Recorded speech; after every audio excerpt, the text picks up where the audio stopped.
Kenapa disebut Kristen Protestan? Saat mayoritas umat Kristen di dunia ini menyembah Bunda Maria, ada kelompok Kristen yang tidak setuju. Masa yang kita sembah Bunda Maria? Harusnya Yesus sebagai anak Tuhan. Makanya kelompok Kristen yang memprotes ini disebut Kristen Protes.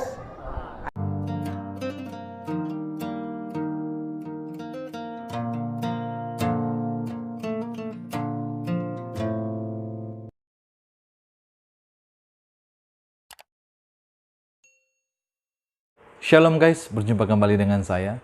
Terima kasih untuk teman-teman yang sudah mendukung channel ini dengan cara subscribe, like, komen, dan juga share. Tuhan Yesus memberkati kita semua.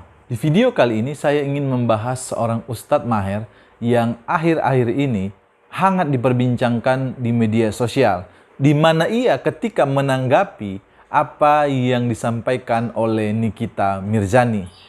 Tentu di dalam video ini saya tidak membahas apapun yang terkait dengan mereka berdua. Yang perlu saya bahas dalam video ini adalah terkait apa yang disampaikan oleh Ustadz Maher yang tidak sesuai dengan apa yang sebenarnya. Yaitu terkhusus dengan ia mengatakan bahwa lahirnya Kristen Protestan oleh karena adanya orang Kristen yang protes kepada orang Katolik karena menyembah Bunda Maria. Makanya ada Kristen Protestan. Mari kita saksikan bersama-sama cuplikan videonya. Ada Kristen Katolik, Tuhannya yang disembah Bunda Maria, bukan Yesus. Ada Kristen Protestan. Kenapa disebut Kristen Protestan? Saat mayoritas umat Kristen di dunia ini menyembah Bunda Maria, ada kelompok Kristen yang tidak setuju. Masa yang kita sembah Bunda Maria? Harusnya Yesus sebagai anak Tuhan. Makanya kelompok Kristen yang memprotes ini disebut Kristen Protes. Nah, itu sejarahnya. Baru tahu kalian kan? Hah? Udah tahu kan? Aku orang Batak. Kita sudah menyaksikan bersama-sama cuplikan videonya. Tanggapan saya terkait apa yang disampaikan oleh Ustadz Maher ini, yang pertama, apa yang disampaikan oleh Ustadz Maher tentu tidak benar adanya bahwa orang Katolik menyembah Bunda Maria. Ini kesalahpahaman tentunya. Maka dari itu, untuk lebih jelasnya, mari kita saksikan bersama-sama penjelasan daripada Romo Abar. Salah satu ciri dalam gereja Katolik yaitu mengenai penghormatan terhadap Bunda Maria. Gereja tidak menempatkan Maria sejajar dengan Allah. Maria itu bukan sasaran dari doa. Karena itu seorang Katolik kalau berdoa itu bukan kepada Maria, tetapi berdoa kepada Allah. Bunda Maria adalah manusia sama seperti kita, tetapi dia dipilih oleh Allah untuk mengandung sabdanya menjadi manusia. Maria dilibatkan dalam karya keselamatan oleh Allah. Dia dilibatkan untuk mendagingkan sabdanya. Penghormatan gereja Katolik terhadap Bunda Maria itu bukannya tanpa dasar. Kalau kita mengingat kata-kata dari malaikat Gabriel, "Salam hai engkau yang dikaruniai, Tuhan menyertai engkau." Kata-kata ini kemudian menjadi bagian pertama dari doa salam Maria. "Salam Maria, penuh rahmat, Tuhan sertamu. Terpujilah engkau di antara wanita, dan terpujilah buah tubuhmu Yesus." Selain itu, Roh Kudus juga yang hadir dalam peristiwa ketika Maria mengunjungi Elisabet, yaitu ketika Elisabet mendengar salam dari Maria, melonjaklah anak yang di dalam rahimnya, dan ia pun penuh dengan Roh Kudus.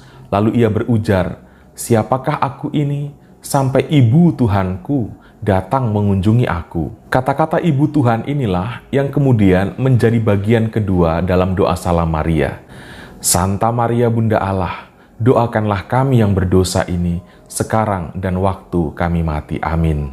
Gelar Maria sebagai ibu Tuhan atau sebagai Bunda Allah itu tidak dimaksudkan bahwa Maria itu lebih dulu daripada Allah atau Maria lebih besar daripada Allah. Bukan demikian. Gelar Maria sebagai ibu Tuhan itu sebenarnya untuk menegaskan siapa dia yang dikandung oleh Maria. Yang dikandung oleh Maria adalah Allah itu sendiri. Yang dikandung oleh Maria adalah sabda Allah, yang adalah Allah yang menjadi manusia. Yang kedua, Ustadz Maher jelas salah menyampaikan sejarah terbentuknya Kristen Protestan. Mari kita lihat bersama-sama penjelasan dari Mas Didit Yuli terkait bagian ini. Pada tahun 1517 atau 1517, ada seorang yang bernama Martin Luther. Dan dia ini adalah seorang imam dan juga profesor di Wittenberg. Dia adalah orang yang paling tidak setuju dengan adanya penjualan indulgensi atau surat pengampunan dosa, yaitu surat yang dapat dibeli untuk mengampuni dosa-dosa orang mati atau keluarga yang sudah meninggal. Jadi supaya mereka terhindar dari penyucian api neraka, mereka bisa lepas dari penyucian api neraka dengan cara membeli surat pengampunan dosa atau indulgensi. Nah, waktu itu menjadi rusuh sekali atas apa yang dilakukan oleh Gereja Katolik Roma. Dan ini adalah masa-masa kelamnya gereja. Dan harus diakui memang bahwa gereja juga pernah melalui masa-masa ini. Dan tidak bisa kita pungkiri. Dan tidak hanya itu, gereja memang dipenuhi dengan korupsi dan penjualan jabatan di dalam gereja untuk kepentingan tertentu. Dan dari sinilah kegelisahan hati Martin Luther yang akhirnya dia sangat menentang dengan keras penjualan surat indulgensi ini. Karena keselamatan tidak dapat dibeli, tidak dapat dilakukan oleh perbuatan baik, tetapi keselamatan hanya diberikan cuma-cuma oleh Allah, dan keselamatan hanya didapatkan melalui iman. Dan Martin Luther menempelkan 90 dalilnya di pintu gereja Wittenberg. Di sana semua orang bisa membacanya karena pada waktu itu pintu gereja dipakai sebagai papan pengumuman. Dan apa yang dilakukan oleh Martin Luther ini mendapat perlawanan keras dari gereja. Dan dia ditentang, dikucilkan, dan semua tulisan-tulisannya dilarang untuk beredar. Dan demi keselamatannya akhirnya Martin Luther diasingkan atau diselamatkan dan dia dibawa bersembunyi di benteng Wartburg di Jerman. Dan di sanalah Martin Luther bisa melanjutkan semua tulisan-tulisannya dan menerjemahkan perjanjian baru dalam bahasa Jerman. Karena pada waktu itu semua Alkitab yang ada hanya berbahasa Latin dan hanya dimengerti oleh para pemuka agama saja. Dan jemaat tidak bisa membacanya. Dan setelah itu reformasi gereja terus berlanjut dan pada tahun 1523 terjadi reformasi di Swiss oleh seorang yang bernama Zwingli, dan pada tahun 1536 terjadi reformasi di Jenewa oleh seorang yang bernama Johannes Calvin.